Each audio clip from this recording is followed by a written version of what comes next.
Well, Jess, welcome to the Remarkable Retail Podcast here in the Narvar Remote Podcast Studio at NRF. How are you today? I'm doing great. It's so good to be here. Thanks for having me. Yeah, well, we're exciting to talk to you. Normally, we just like to kick things off by learning a little bit about our guest and their brand. So maybe you could just tell us a little bit about who you are, your personal, professional journey, and then what you're doing at Away. Would love to. I'm Jess Schinazi. I'm the CEO of Away. I joined the brand 1 year ago. I joined the brand a year ago, and we're celebrating our 10-year anniversary in 2026. Amazing. For the last 15 years, though, I've been an operator in consumer goods and retail. I've worked for amazing brands, always at an inflection point when I've joined those brands. So I've worked in luxury for brands like Richemont and LVMH. I've worked for Amazon, where I was launching and accelerating the beauty industry for them. And then most recently, I spent a couple of years leading the Dyson business in appliances based in Chicago. Yeah, it's been great. It's been fantastic to be able to be at the intersection of innovation and brand building and growth for all of those great brands. Well, so what should our audience know about Away? I'm sure many people would know the brand. I've owned some Away luggage for quite a few years now, and I notice on the planes a lot of. It seems like there's pretty good market share. But just for people that may not know about the brand, or maybe not know some of the fun facts and figures, what should they know? Absolutely. 10 years ago, we came to market with one perfect luggage, a single carry-on made of PC polycarbonate that truly modernized the way that people not only purchase luggage, but also travel with luggage. Before Away, if you think about your luggage buying experience, it was very much nondescript, non-emotional. It was buying a utility product, perhaps going to the basement of a department store and buying something black, generally in soft fabric as well. And that product might live through a few trips, might not live through a few trips. We thought that we could do much, much better. And that travel is such an emotional experience that the item that you carry with you needs to be a reflection not only of your style, of the way that you travel, but we also want it, of course, to be extremely high quality, lots of craftsmanship. And so we bundled all of those things together in that single perfect SKU. Great experience buying it online on our own website. 1 million colors, basically, to truly reflect the way that you have to travel. And incredible quality standards backed by our warranty policy. So a ton of customers that I still meet today, they bought their first Away 10 years ago, and it's still their workhorse. It's working so well. It's been all over the world for them. And we've been lucky to grow since then, and we just closed a great year. So things are going well. And you've got how many stores now? We have 17 stores overall, 15 in the US, 1 in Canada, 1 in the UK. We also operate a large e-commerce website that's very original to our brand from the very, very early days. And last year, we expanded distribution. We opened Amazon, we opened Nordstrom, we reinforced our partnership with Dick's Sporting Goods, and we have a couple more opening imminently as well. Nice. Well, it's a great segue into the business model discussion, right? We've seen many brands, digitally native brands, that started as pure, we call them wobbly unicorns, right? They were going to take over the world. This was the new way to do business. And then, as our friend Simeon Siegel would say, you discovered you had to pay somebody else to get not just the wholesale rates. So how do you think of the evolution, even back to Dyson, right? Now Dyson has so many stores, they got a wholesale brand, they have direct, they have a number of these things. How do you think of the evolution of the business model and the space? I think that in the last 2 decades, consumer brands generally, we've seen the pendulum move from one way to the other in distribution. You've had the era of distribution through wholesale partners to get reach, to get awareness, to get the product in the hands of as many people as possible. And then there was a movement very clearly, I remember, in the 2010s, where it went the other way around, right? It was all about maintaining your own website, your flagships, getting out of wholesale and building those DTC, sometimes DTC only brands, right? I think we're entering a new moment in which I like to call it DTC smart. It's what I love about DTC, which is the ability to talk to your own customers, the ability to build loyalty, to build direct relationships and conversations, but amplified and accelerated by new business models that are emerging that some wholesale and retail partners are helping to facilitate for you, right? And so the wholesale landscape itself has changed so much in the last 10, 20 years that doing wholesale now is actually quite different than doing wholesale even 20 years ago. And that has been what has driven our omnichannel distribution expansion. We were a website, a network of strong retail stores. And when we've made the decision to expand to wholesale partners, it's been because we want to accelerate the growth. We want to go meet the customers where they are. And we're able to do that with a whole new set of tools that are now available at wholesale that potentially we didn't have before. And we're doing that built on 10 years of building the loyalty and the direct relationships again with all of our customers. And at Dyson, it was a very similar story. Very, very strong product. I think that's the anchor of everything. And very strategic distribution, going first into appliances and electronics stores. And then as the brand launched more beauty products, opening beauty specialty retail, which is a very different style of store, department stores, launching on Amazon again as pure play and understanding the nuances of that. So it's a fascinating evolution. Like if you cast your mind back to when you were running these businesses and you were to kind of sit back and think, is this where you thought it would go? Did you think there was a future for brands without wholesale? Did you, were you bought into that? Or are you saying, I'm not sure if this is going to work, but I'm going to go with it for now? Or how were you thinking about that at the time? It's a great question. The trend was super strong and the early signals were very, very promising and quite addictive as well. The ability, again, to remove some of the steps along the way and accelerate how fast you can engage with your customer. You can speak to them so directly and so fast and get immediate feedback. That was amazing. What we've seen is that we've been able to build really, really large e-commerce only businesses.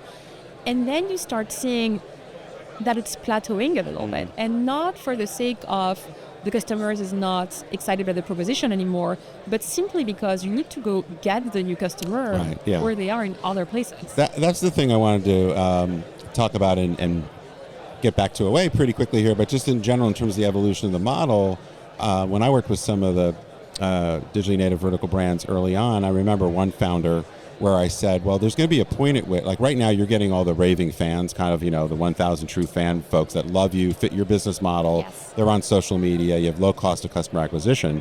There's a point at which, and they very clearly were going after a Nordstrom type customer where you're going to have to go compete to steal customers away from Nordstrom. And Nordstrom's pretty good. They're great at keeping their customers. Yeah. Yes. So, and then obviously there was the escalation in cost of customer acquisition and all that stuff. Different episode probably, but it has been interesting how it shifted. I'd like to talk a little bit more about your distribution strategy and how you think about it. But maybe before we get there, you mentioned you've been there about a year. Was there anything that surprised you? Just from the external perspective, and I'm sure you had lots of conversations before you took the gig, but was there anything that surprised you getting there? On the customer side of things, talking to customers who've had the same carry-on for the last 10 years, that carry-on has been on thousands of trips.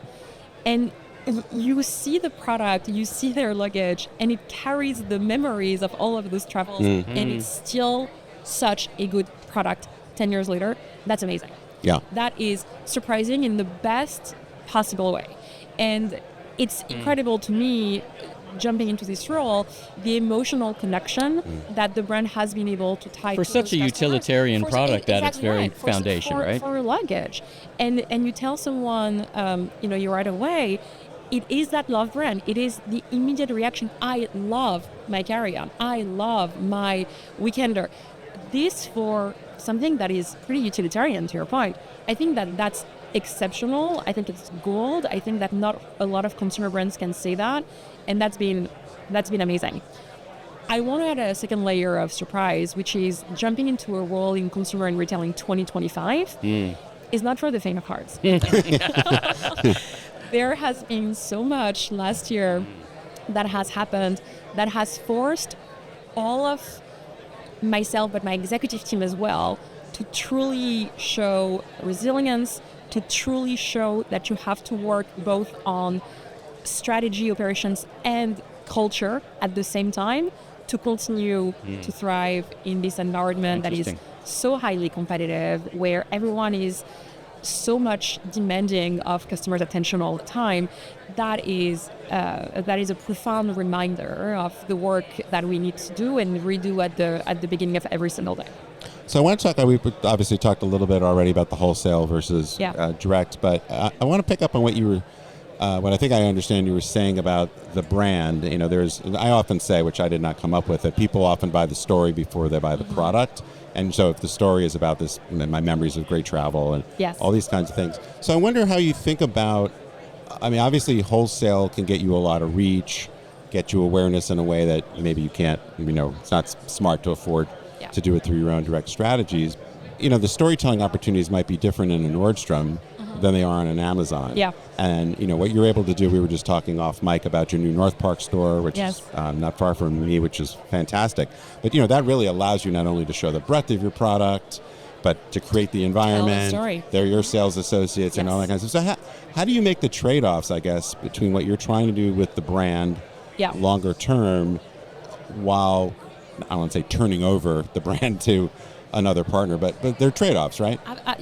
Absolutely. And there are trade-offs, but they're also so complementary because storytelling is going to bring the emotion. It's going to bring that beautiful brand love, beautiful campaign, the idea of travel being evocative and emotional and transformative and all of those beautiful things that we tie travel to. But in the case of luggage specifically, if the product itself is not exceptional, that's not going to get you very far. Sure. If after your first trip, your wheels stop rolling, your zippers are not closing smoothly, and the product is not gliding, you're not only going to not believe in the proposition anymore, you're going to actually lose trust in the brand that sold you this beautiful dream. And the strength of Away is that we truly sit at the heart of that framework that we use a lot of a brain, beauty, and brawn. And it's the beautiful product that's so thoughtfully designed and that's incredibly well made and resistant over time. And so when we talk about trade-offs and tying that back to distribution, it's about what piece of that framework we're going to over-index on. And in the stores, you're right, we can package the storytelling with our own sales associates telling that story so beautifully in a way that's going to connect to your way of traveling that might be different than yours. We're not going to talk the same way to someone who's traveling by plane, by train, for business, for pleasure, going on their honeymoon or traveling with all of their kids. And we now have expanded our assortment, and so we're really able to tailor our propositions of what we want you to consider potentially purchasing based on that. On an Amazon, it's all about the information and the reviews, and it's the trust that builds through not the sales associates, but actually the third parties, the thousands, the tens of thousands of other customers who've bought the products and are going to have that very unfiltered view on it. Right. At Nordstrom, we are in 60 locations. I've mentioned we have 15 stores in the US.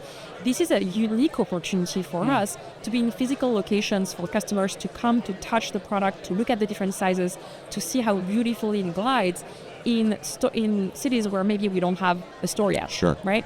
So it's all about finding the incremental value unlock of those distributors, of those retail partners, and what is it that we want to truly use them for in a way that's going to be very, I think, mutually beneficial. And you've talked about the loyalty of Nordstrom, which is so impressive and such a great testament to what that retailer has built. And that's so true as well. Customers love shopping in places that they know, that they love, where they get rewarded, where they have history and legacy, where they are comfortable. And we see that that's working really, really well. And so when we engage with a Nordstrom, we really, again, play at moments where we know that Nordstrom is winning. When they're doing their big annual events, where they're doing their beautiful holiday propositions.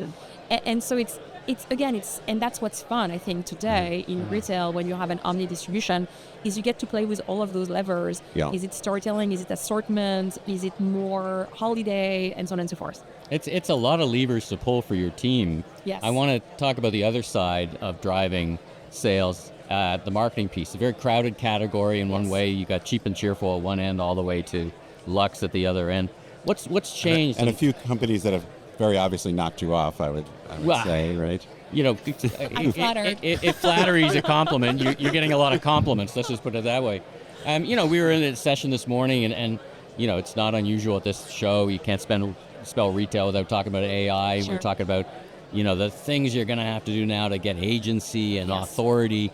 How do you think about all this and interacting with the platforms? And now you got buy buttons and Chat GPT. I mean, distribution aside, how are you dealing with that, and how are you guys thinking about that? I was in a strategic planning session about a month and a half ago with my executive team, and the big thought-provoking question to start the day is, in 26, we're going to compete with companies that are starting today. And those companies, they're going to start with an ecosystem of tools and products that did not exist at all 10 years ago. Not even the precipice of those existed, right? Like, it just did not exist at all. So when you're thinking AI first, and those companies that are getting created are thinking AI first because that's the only thing that they know, how do you compete in that? And it's so interesting because it's forcing us to do two things. One is, what do we need to transform internally? What do we need to pivot that was perhaps not super AI focused, or data that was too long for us to get it, too manual, etc., versus data that now we can get incredibly fast. And so transforming those internal processes, there's a huge piece of internal change management that's required. The other thing is, what are the new things, net new things that we need to now start doing? And when we talk about agentic commerce, for example, that's one of them. When we talk about rebuilding the practice that we are really good at SEO, and what does that look like in GEO and that landscape, what are the talents that we need? How do those people work with all of the other processes? How do you allocate your budgets in a world where now you have to like do all of that? It's fascinating because listening to you, if I played the script in our interviews 5 years ago or longer, you would have the digitally native brand saying the exact same thing. And absolutely. I think people underestimate the agility now of traditional brands to say, listen, you might think that's an advantage. You know, the digital native brands, hey, we're going to move faster, we're going to be slicker, we got younger people, we know the tech, these guys, we're going to leave them behind. You're kind of describing the same thing. Yes. But I think people underestimate the core agility of brands like you to kind of catch up real quick. And that's what's giving me a lot of excitement and hope, is that to some extent we've done this before. 10 years ago, we pioneered that DTC first way of purchasing a great premium product online.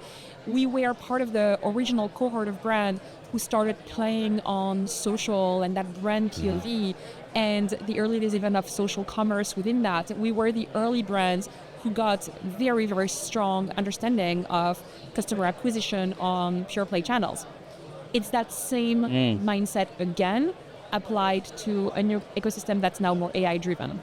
And so this is why it's exciting, it's ambitious, but we've pioneered before, and we've done it before, we can do it again. That's the beauty of it. We don't have to follow anyone else. We get to do it again. Wow, so exciting. So what's next? Any news you want to break about?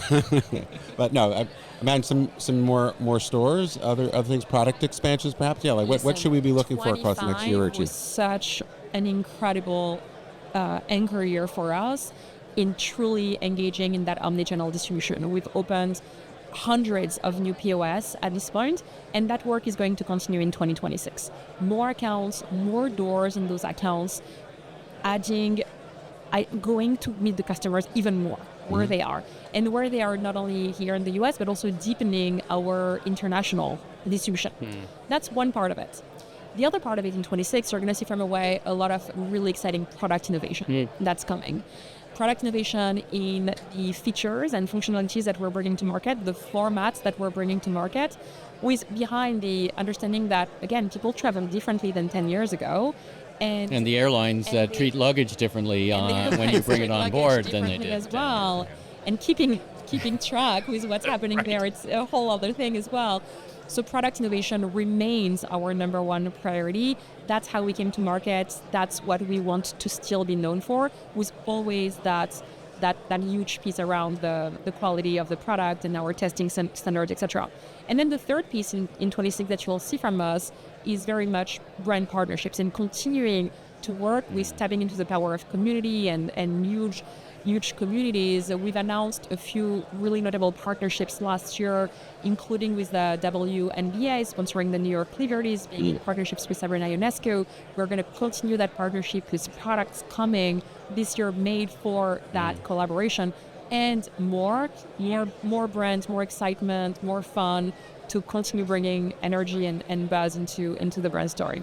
Fantastic. Now, you're well known in the industry as a fantastic leader, so we can't miss the opportunity to get some advice for our listeners about core leadership lessons. Like this morning we were talking about how all these companies are saying, we're going to bring in AI and not people, and we were like, well, what are the people thinking then? Right. Why am I coming to work? Sure. Like, oh, you're going to get rid of my job in 3 years? Well, that's great. Let me train that agent. Yeah, let me make sure they could take my job over and do it anyway. But in this dynamic time, we went through the COVID era. We learned lessons there about agility and resilience. Yes. Now, what lessons would you like to impart or advice for fellow leaders about dealing with whatever it is we're dealing with today? Yeah, I think that COVID, you mentioned it, taught resilience to a lot of teams. And resilience is such a key core leadership feature that day in and day out we continue to engage in. And I think that now in the age of AI, the approach that we've taken at Away has been to look truly at AI as an enabler, as an accelerator of better human-driven work processes, and this is why we've trained 100% of our teams. We don't want anyone to feel on the sidelines. We don't want anyone to see this wave of AI jargon coming in and not knowing what it means for them. I want everyone to understand how AI can impact positively their job by freeing up 20-30% of their time to do more strategy, to do more meaningful work that's going to deliver value in the long term. That's the approach that we have at Away. And so within that, there's an element of continued curiosity that I'm asking from everyone in the teams, the ability to continue to want to learn and to be open-minded, myself first, about things that I don't really know a lot about. And when you combine, I think, resilience with curiosity, with strategy and culture at the same time, I think that you start building really, really interesting teams, and that's what I value a lot. I talk to leaders like yourself, and there's a concern about AI replacing, I don't want to get this all about AI, but replacing a tranche of opening positions where you have this, you learn as an intern, a summer intern, this job, but if you wipe out a whole young generation, I think there's a legitimate fear that you're going to wipe out a generation of people who will never get to the manager level because they've been wiped out at the go get the coffee for the meetings level. And it's also about not only the what AI could potentially replace in those roles, but there's a piece around the soft skills that you learn as an early career, right? Sure. Like the dynamics of an office and working in teams and listening to diverging point of views and arguing and advocating for your case and making your budget and your forecast, et cetera, et cetera. So I agree with you. I have some concern about that. At Away, I don't think that it applies to us, thankfully. When we are recruiting for early careers, which we still are, we are asking for some of those AI skills because now we're thinking about the scope differently of those roles. And so it might not be a like for like exactly, but those roles are still there. They still exist. AI is a tool for them. And we are now asking those people to think more strategically about other topics. Just the last question, I'm kind of lingering on this, but it's similar conversation to in-office, working in an office as a team versus remote. How do you think about that a couple of days in? Like, it's hard to get attachment, it's hard to learn a culture, meet people. Are you a fan of more time together? How do you operationalize that? I'm a fan of balance.